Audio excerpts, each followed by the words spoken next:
سلام علیکم. خب اومدیم با یه سری دیگه از بخش پراجکت منیجمنت. این سری رو میخوایم راجع به در واقع دیگه 2 مورد خیلی مهم صحبت بکنیم. بخش اول راجع به در واقع اون مهارت‌هایی هستن که فرد مسئول کنترل پروژه باید تو خودش تقویت کنه برای اینکه بتونه قسمت منابع رو که حالا بیشتر راجع به منابع انسانی صحبت میکنیم به خوبی بتونه یک راهبردهای درستی براشون تبیین بکنه. و مورد دوم هم در واقع 4 فاز پروژه هستش. توی این وسط در واقع یه سری موارد رو هم نام میبریم که در ادامه قراره راجبشون صحبت بکنیم. خب بریم که شروع بکنیم با بخشای اول در واقع مهارت‌های اصلی. خب یه دونه مسئول کنترل پروژه موفق حتما باید 4 مهارت اصلی رو داشته باشه. دونه دونه بزنین، همه رو وقتی که دارم میگم در واقع تعریفشون هم میکنم. مهارت اول اینه که اون در واقع enabling decision making رو داشته باشه، یعنی فرد بتونه در واقع از اون منیجرها بیاد اون تصمیمات رو جمع آوری بکنه و بین افراد یه جورایی تقسیم بندیشون بکنه، بهشون اختیار بده و در واقع در برابر در ازای اون مسئولیتی که طلب در واقع اونا پذیرفتن ازشون طلب حالا بازخورد بکنه و ازشون بخواد که گزارش بدن نسبت به اون قضایا. این میتونه خیلی کمک کننده باشه به این جهت که افراد وقتی که یک اختیاری رو دارن در رابطه با یک قضیه معمولاً توی انجام رسوندن اون هدف بیشتر میتونن که کار رو در واقع به سرانجام برسونن. یه مقدار انگار انگیزه هم میره بالاتر. مورد دیگه‌ای که وجود داره کامیونیکیتینگ. این خب موردی که قبلا هم راجعش صحبت کردیم، اگه یادتون باشه تو اینتروداکشن همین مواردی یه حالت بیان نام بردنی گفتیم. بخش کامیونیکیشن هم خیلی اهمیت داره، به این خاطر که توی این کامیونیکیشن ها ممکنه که شما بتونید اصلا مشکل رو ردیابی بکنید. یعنی ممکنه که یک فردی، یک منبع شما مثلا اگه فرض بکنید که تو اینجا یکی از افراد تیم شما داره دیسفانکشن انجام میده و کارش رو انجام نمیتونه بده، وقتی که پیگیرش بشین شاید بتونید علت در واقع اون در واقع رابطه‌ای که دارید باشون صحبت که میکنید، کامیونیکیت که میکنید، متوجه بشین که اصلا مشکل از کجا بوده. وقتی که این مشکل رو پیدا میکنید تازه میتونید راهبرد پیدا بکنید، با هم مشورت کنید، به این نتیجه برسید که یک راه حلی برای اون مشکل پیدا بکنید. پس خب این خیلی اهمیت داره که شما بتونید با افراد به خوبی و به درستی به صورت پویا و سازنده ارتباط برقرار کنید و صحبت بکنید که بتونید در واقع هدفهای اون مسئله‌تون رو در واقع بهش برسید، پروژه‌تون رو در واقع. مورد بعدی مورد فلکسیبیلیتیه. خب این مورد خیلی واضحیه، ولی خب موردی که شاید حالا یه ذره بیشتر روش گیر داشته باشیم. قضیه‌ای که به عنوان یک فرد کنترل پروژه شما همواره قراره که با یک عالم مشکل پیش بینی شده و پیش بینی نشده، بیشترم پیش بینی نشده، در واقع رو در رو باشید. شما خیلی مهمه که بتونید منعطف باشید نسبت به این قضیه. وقتی که مثلا تحت شرایط فشارین بتونین که در واقع آروم بمونین و ببینید که اوکی همینه، یعنی قراره که با یک عالم چالش روبرو بشیم که اصلا یک بخش زیادیش رو اصلا نمیدونیم و ممکنه که اثرات خیلی بزرگی داشته باشه، ما باید بتونیم که توانایی حل مسئله‌مون رو داشته باشیم و با توجه به شرایط بتونیم که اتخاذ بکنیم این راه حلی که ما رو تا حد ممکن دور نکنن از اون در واقع پایان زمانیمون و اون اهداف پروژه‌مون. مورد دیگه ای هم که وجود داره، اینم خیلی مهمه، بحث strong organization skill. شما باید در واقع مهارت‌های انضمام دادن به موارد رو خیلی در خودتون تقویت بکنید. به عنوان فرد کنترل پروژه شما قراره با یک عالمه، یعنی اینجوری بگم، ذهنتون قراره بامبارد بشه با یک عالمه تسکی که اصلا یادتون میره هر کدوم، اگر همین لحظه هم مثلا دریافت بکنید گزارشاشو، یادتون میره که هر کدوم توی کدوم نقطه قرار داره. برای همین سیستم مستند سازی شما باید به شدت قوی باشه و ذهنتون بتونه تفکیک بکنه و ذهنتون خودش ارگانایز باشه و ساختاربندی منظمی داشته باشه که بتونید کاملا وقتی که یک مشکلی پیش اومد ترکش کنید و بفهمید که چطور و با چه چیزی باید دیل بکنید، چجوری باید راهبرد بیاندیشید و این در واقع توی چه چیزهایی ممکن تاثیر بذاره. قرار نیست البته همه اینا رو تو ذهنمون داشته باشیم، ما اینا همشون برنامه‌هایی هستن که ما توی اون میتونیم ترک بکنیم و ببینیم مثلا توی چه تاثیراتی داره. مثلا خود مایکروسافت پراجکت منیجمنت کاملا بهتون نشون میده که کدوم تسک ها دچار تغییر میشن اگر پایان یک تسک دچار تغییر بشه و همه اینها رو داخل برنامه ها میبینیم. ولی خب به صورت استراتژیک اگه بخوایم بیان بکنیم، ذهن در واقع ساختار مدار هم خب خیلی مهمه. همونجور که حالا دوباره گفتم قبل از اون، اینکه در واقع ما بتونیم تحت فشار یک ذهن آرومی رو داشته باشیم خیلی اهمیت داره که ما در واقع توانایی حل مسئلهمون دچار خلل نشه. یعنی در واقع قضیه فریز شدنمون سر اضطراب یهو نیاد مثلا خیرمون رو بگیره و دیگه اصلا نتونیم فکر بکنیم و مسئله رو حل بکنیم. مورد بعدی که وجود داره که در واقع از اون مسئله خارج میشیم، فرض کنید که اومدیم توی بخش ادامه داستان، یعنی الان مثلا شما 4 تا مهارت اصلی رو یاد گرفتین، الان میخوایم برین وارد بخش در واقع ارتباطات انسانی به صورت دقیق تر بشین. مشکلاتی که ممکنه در هر زمینه‌ای پیش بیاد و مواردی که میتونه بهتون کمک کنه در اون زمینه‌ها برای حل اون مشکلات. ببینین اگر شما بخواید به صورت مناسبی توی افراد تاثیر بذارید که بتونن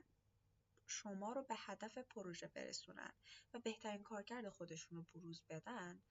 باید بتونید به عنوان یک مسئول کنترل پروژه در کنارشون باشید. یعنی چی؟ یعنی باید بتونید که افراد رو، شرایطشون رو بفهمید، درک بکنید و وابسته به شرایط اونها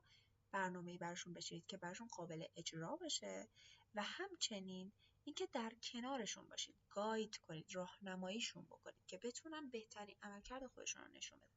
نه اینکه مثلا به عنوان یک دایرکتور فقط بالا وایسین و بگین خب این اتفاق باید بیفته، اگه این اتفاق نیفته مثلا نمیشه، مثلا من میمونم. باید همراه افراد باشید. من یه وقتایی به دوستان میگم که به عنوان یک فرد کنترل پروژه، شما به عنوان یک معشوقه باید باشید. باید بشنوید حرفای افراد رو و بتونید مشکلاتشون رو درک بکنید که از اون کدوم نقطه است و سعی بکنید یه جورایی با همدلی این موارد رو در واقع برطرف بکنید و یه برنامه‌ای بذارید که قابل اجرا باشه برای اون افراد. توی این پروسه یه سری موارد هستش که شما باید بهشون توجه بکنید. یکی از مواردی که وجود داره همین قضیه در واقع مذاکراتیه که قرار اتفاق بیفته. اینکه شما بتونید یک بالانسی بین در واقع اهداف و اون نیازهای پروژه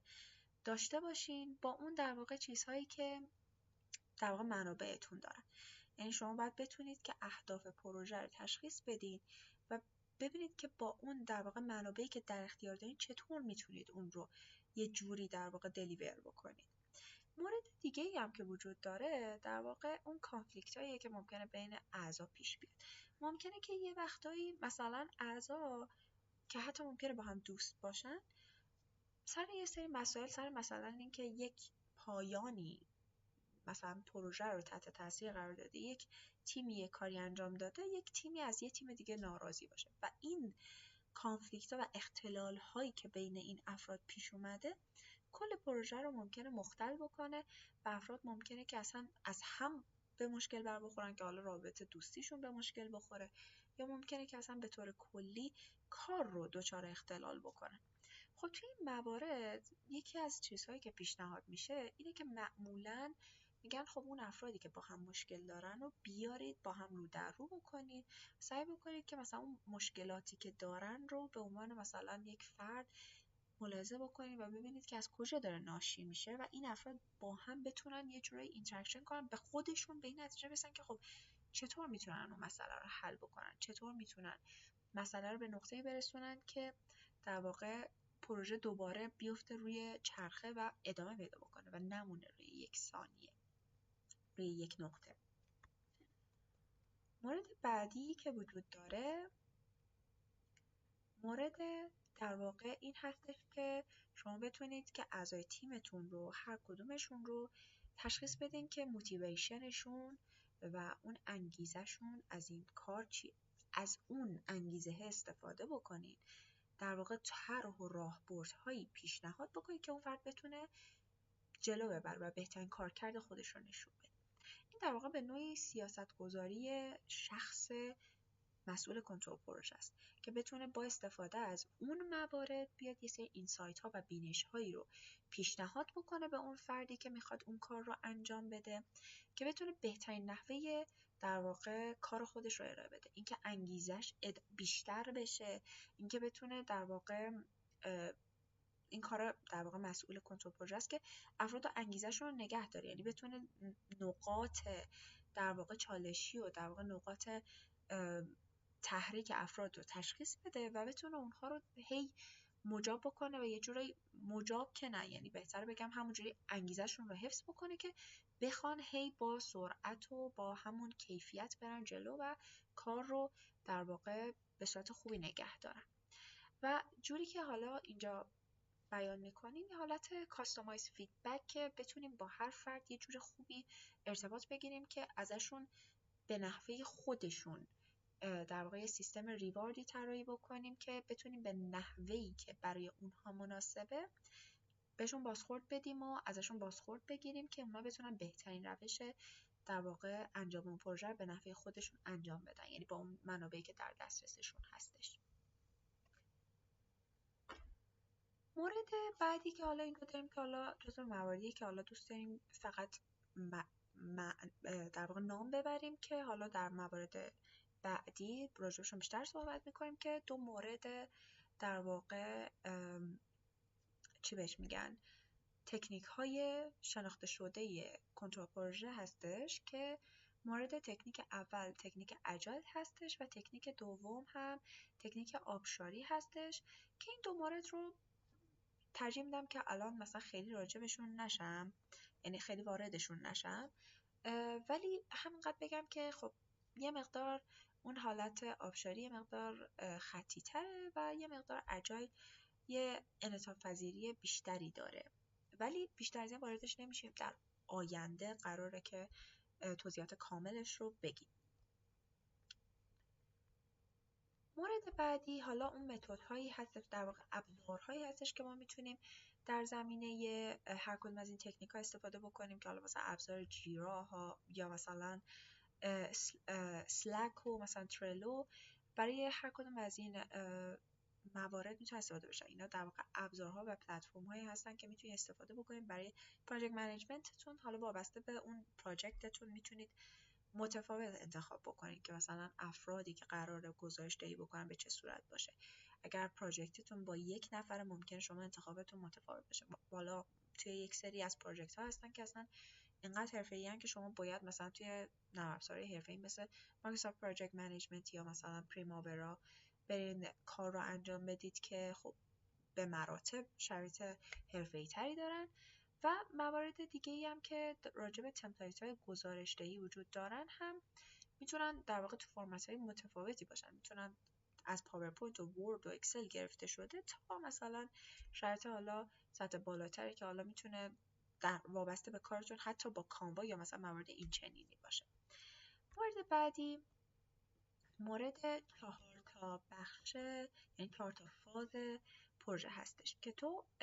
یعنی که داخل در واقع پراجکت سایکل معنی میشه، لایف سایکل پراجکت. به صورت کلی 4 تا بخش پلان، در واقع اکسکیوت، اینیشییت، پلان، اکسکیوت و کلوز وجود داره که توی بخش اینیشییت در واقع شما میاین بیان میکنین که اون تسک هایی در واقع اون اهداف پروژه در مرحله اول چی هستن، منابع در دسترس ما برای رسوندن کار به اون اهداف چی هستن و اون چیزهایی که اون در واقع چیزهای اصلی که قراره انجام بشن که زیر دستشون ما میتونیم تسکا رو تعریف بکنیم برای رسوندن ما به اهدافمون چه چیزهایی میتونن باشن. این بخش اولشه. شما تو این بخش هزینه ها و در واقع اون بودجه بندیتون هم مشخص میکنین و میایین مشخص میکنین که دقیقاً چطوری میتونید یه حالت برگه اول داستان که میخواین تعریف بکنین که اصلا این پروژه چیه، میخوام چه اهدافی داره، چطور میخوام بهش برسم، چه چیزهایی رو باید انجام بدم که این من رو برسونم به در حالت کلی و چه بودجه‌ای برای این دارم، چه منابعی در اختیار دارم، از مالی، ماشینالات یا حالا غیره و غیره، که اینها در واقع در ماشینالات و تجهیزات که اینها همشون برای من در واقع تعریف میکنه که اون در واقع مرحله اصلی، یعنی در واقع اون برگه اول داستان رو بخوام بنویسم، برای من در واقع یه دیفاین کردنه، یه مشخص کردن داستانه. مرحله بعدی پلن، که یعنی من برای هر کدوم از این بخش ها، اون مواردی که اومدم بیان کردم، گفتم مثلا چه چیزای کلی نیاز دارم، بیام مثلا بیان بکنم که وابسته به این منابعی که دارم، وابسته به این هزینه هایی که دارم، با بودجه‌ای که دارم، با چه پلنی، با چه تسک بندی، با چه فعالیت بندی میتونم که در واقع این پروژه رو به عمل برسونم. میام در واقع اینجا مشخص میکنم با یک در واقع تفکیک ذهنی و در واقع تفکیک، حالا میتونیم در واقع این میتونه آزمون خطا داشته باشه در مراحل اولیه پلن، قبل از اینکه حالا اون پلنم توی پلتفرمش وارد بشه، که بیام ببینم کدوم توی این مرحله میتونید شما حالا اون تکنیکتون هم انتخاب بکنید که کدوم تکنیک برای من مناسبه، وابسته به اینکه حالا اهداف پروژه‌ام چیه و منابعم چیه، که بیام مثلا این هدف اصلی پروژه‌ام رو محقق بکنم. اینجا شما تسک هایی که از اون داستان اصلی کلیتون بوده رو میایید تقسیم بندی میکنید به منابع تیمتون، که حالا بخش بعدی بیاد اون تسک ها در واقع بیفته روی روتین توی بخش اکسکیوت و استخراجتون، که بیاین در واقع حالت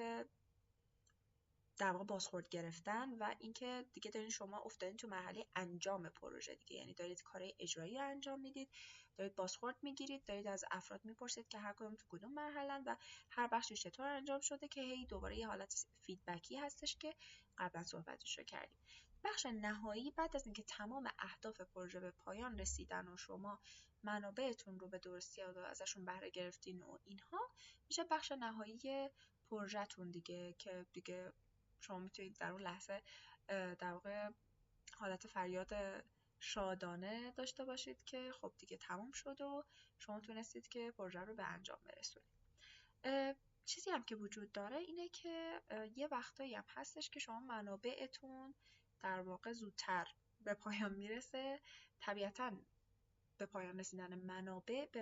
به معنای در واقع به پایان رسیدن پروژه شما نیست. شما به زمانی به پایان پروژه میرسید که اهدافتون رو محقق کرده باشید. و این بود از این قسمت. امیدوارم که براتون مفید بوده باشه. امیدوارم که بتونید ازش استفاده بکنید و توی اینسایت و بینشتون توی زمینه کنترل پروژه کمک بکنه. امیدوارم که بتونه در رابطه با روابط مؤثر برقرار کردن با اعضای تیمتون هم بهتون کمک بکنه، چون به هر حال یکی از مهمترین بخش‌های کنترل پروژه همین مسئله هستش. ما حالا هر چقدر که این سایت ها رو، استراتژی ها رو به صورت دقیق بدونیم، اگر نتونیم با تیممون به صورت درست و به صورت سازنده ارتباط برقرار بکنیم، نمیتونیم اهدافمون رو به تنهایی به در واقع اون چیزی که میخوایم برسونیم و محققشون بکنیم. پس یکی از مهمترین بخش ها همینه. یکی از چیزهایی هم که دوست دارم این نهایت بهتون بگم، یکی از پروژکت منیجرهای گوگل در واقع شغلش بارتندر بوده و به خاطر اینکه میتونسته نیازهای هر فرد رو تشخیص بده و بهشون چیزی رو پیشنهاد بده که براشون نسبت به حالشون مناسب بوده، برای این پروژه، برای کنترل پروژه مناسب شناخته شده. پس این رو بیاین در واقع هدف خودمون قرار بدیم که بتونیم افراد رو یه مقدار